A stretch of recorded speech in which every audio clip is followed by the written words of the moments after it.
Aside from the very first game getting a Windows release in Japan, the Persona franchise has been exclusive to Sony for like 34 years now. Pretty sure that's a fact, you might want to look it up though. But then, seemingly out of nowhere, Atlus decided to test the multi-plat waters out for the franchise by putting Persona 4 Arena not only on the PS3, but also the Xbox 360, which really wasn't that big of a deal, seeing as how it was just a semi-random fighting spin-off. But then in 2014 and 2018, Atlus decided to fully cheat on Sony by not only releasing Persona Qs 1 and 2 on the Nintendo 3DS, but to this day, these games have still never appeared on any other platform, despite the fact that the Persona IP is still largely associated with Sony. Which of course begs the question, if Atlus is going to make Persona games that you can't play on PlayStation consoles, then why would they make them Persona Q? Well, sit back in your dad's sauciest beanbag, I guess, and I'll tell you all about it.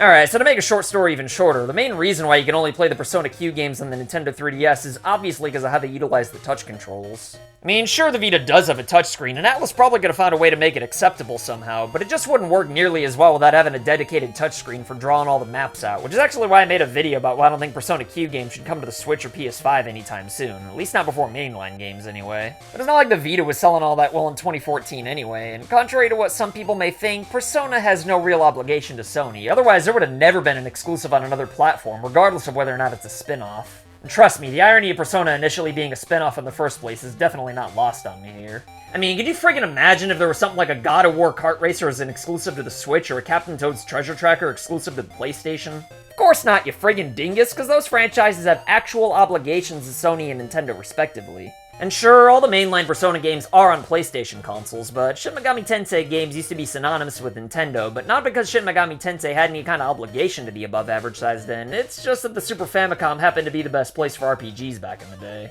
But compared to the GameCube, the grass was definitely greener on the other side when it comes to the PS2, which is why Shin Megami Tensei 3 jumped ship. No matter how you look at it, Personas 1 through 5 made way more sense to put on the PlayStations 1 through 4 than the 64, GameCube, Wii, and especially the friggin' Wii U. So basically what I'm saying is that I'm not at all surprised to see an exclusive Persona game on a Nintendo platform that was outselling the Vita 5-1. I just don't know how it ended up being Persona Q is all. Sure, there is the whole touch control dilemma, but seeing as how there's like 47 Etrian Odyssey games on the 3DS that use the exact same engine as Persona Q, you'd think that Atlus would have gotten it out of their system, but apparently they had to do it 2 more times with Persona characters squeezed in.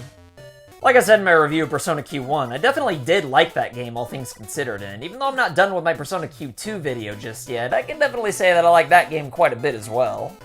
Honestly, if Atlus's goal with the Persona Q games is to bring more eyeballs to the Etrian Odyssey franchise, then I can't exactly say that it didn't work, because even though I did already buy a few Etrian Odyssey games while they were on sale, playing Persona Q definitely encouraged me to not only buy even more Etrian Odyssey games, but now I actually have plans to get around to playing them someday, whereas before I just kind of filed them in the same category as other obscure RPGs like Nostalgia on the original DS.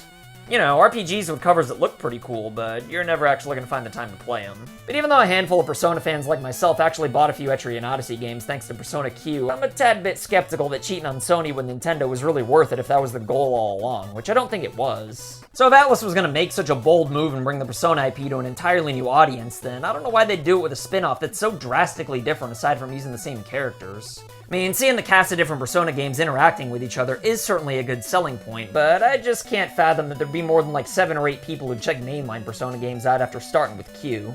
In fact, I bet like 200 pesos there were probably way more people who started with Persona Q, sat through 42 minutes of banter with characters they knew nothing about, and then decided that the Persona franchise just wasn't for them, and I think that's a damn shame.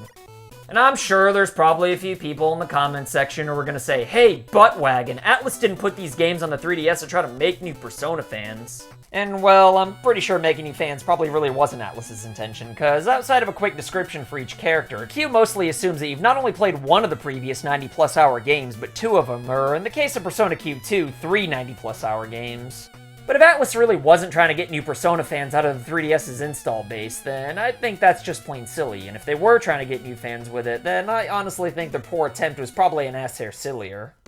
I mean, sure, Persona 5 still ripped all kinds of ass on the PlayStation 3 and 4, but just imagine how much bigger it would have been if the 3DS gave millions of new people a taste of what true Persona games are all about with something that resembles a mainline game a little more. Or, you know, they could have just straight up put a mainline Persona game on there like Persona 4 Golden, or if that wouldn't have been possible, Persona 3 Portable would have made new fans as well. But I guess some people probably think that putting a mainline Persona game on the 3DS would have ruffled Sony's feathers a bit, but again, Persona Q is already breaking free anyway, so you might as well go all the way with it, you know? I mean, if your husband or wife hooked up with someone they met at an Outlaw Mud show, I bet you wouldn't stay with them just because they didn't perform Hot Carl together, so, like, they might as well have just done it, you know? Again, you wouldn't see something like Cadence of Hyrule or even the GameCube version of Soul Calibur 2 with Link on a PlayStation console, and besides, with Sony getting first dibs on Persona 5 anyway, then they would have had to have been pretty stupid to not want to make as many new fans on the 3DS with the older games. I mean, it's not like the PS3 or 4 ever got Personas 3 and 4 anyway, so like, what point is it to be like, no, Persona 3 can't come to the 3DS because it's exclusive to PlayStation? Okay, well, can I at least buy it on the PS3 or 4? No, you gotta buy it on the PS2 or PSP in the aftermarket where we're not even gonna make any money off of the sales. Or, you know, buy it digitally on the Vita that no one owns. I guess that works too.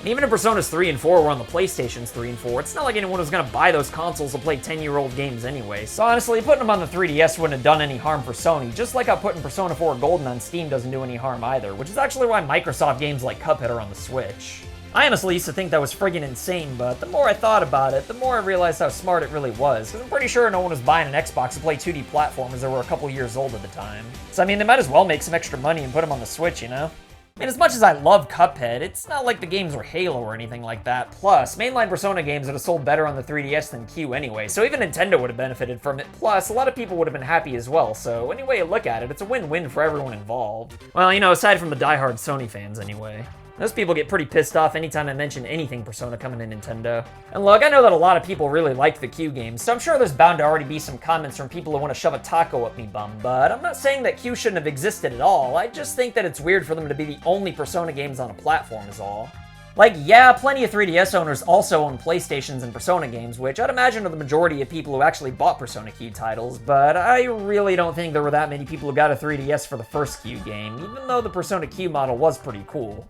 So I don't know, I just kind of think it's weird to make a spin-off where one of the main selling points is nostalgia for classic games that aren't even on the 3DS in the first place. And look, I get that Persona 4 Arena and even Strikers did the same thing, but even though I still think it's weird to put sequel spin-offs on consoles that don't have the original games, those were at least on PlayStation as well. So it's not like any Persona fans are robbed of playing them, whereas I'm sure there were probably a lot of people who really wanted to play Cube, but just didn't feel like it was worth buying a new console over. Which, for the record, it really wasn't, by the way.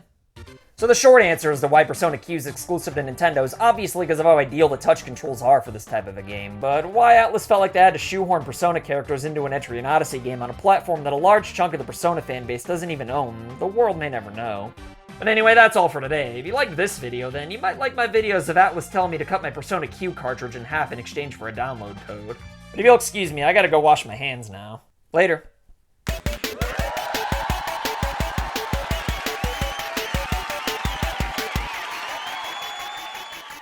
So I want to say thank you to your loyalty, thank you for your support.